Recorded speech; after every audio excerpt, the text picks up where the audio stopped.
இங்க ஒரு பையன் வந்து பாத்தீங்கன்னா ஆக்சிடென்ட்டா ஒரு பெயிண்ட் வந்து அவனுடைய பேப்பர்லயே வந்து ஊத்திடுது. ஸோ அந்த சமயத்துல துடைக்கும் போது பாத்தீங்கன்னா கரெக்டா டீச்சர் வந்து பார்க்க, "இவ்ளோ அழகான பெயிண்டிங் இவன் தான் பண்ணா" அப்படின்னு சொல்லிட்டு அவனுக்கு பிரைஸ் வந்து பாத்தீங்கன்னா குடுத்துடுறாங்க. சரின்னு சொல்லிட்டு இப்ப இங்கிலீஷ் எக்ஸாம் வந்து பாத்தீங்கன்னா எரேசரை யூஸ் பண்ணி அதை டைஸ் மாதிரி யூஸ் பண்ணி வந்து பாத்தீங்கன்னா ஆப்ஷன்ஸ் வச்சு அப்படியே வந்து எழுதுறான்.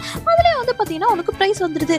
சரி ஓகே, இந்த டைம் நம்ம லக் எப்படி ஒர்க் அவுட் ஆகுது அப்படின்னு சொல்லிட்டு பாக்குறதுக்காக வந்து பாத்தீங்கன்னா அவன் மேக்ஸ் எக்ஸாம்ல எதுவுமே வந்து எழுதாமலே உட்காந்துடுறான். பட் அந்த சமயத்துல வந்து பாத்தீங்கன்னா அவனுக்கு பிரைஸ் கிடைச்சது. ஏன்னு கேட்டீங்கன்னா டீச்சர் வந்து ஒரு தப்பான கொஸ்டின் வந்து கேட்டிருக்காங்க. ஸோ அதனாலதான் இவன் வந்து ஆன்சர் பண்ணாம இருந்திருக்கா அப்படின்னு சொல்லிட்டு இந்த கிளாஸே வந்து பாத்தீங்கன்னா இவன் ஒரு பிரைட்டான ஸ்டூடெண்டா வந்து கொண்டாடுது. இதுவும் இல்லாம இவன் எங்கெல்லாம் போறானா அந்த லக்கு இவனை துரத்திட்டே வருது.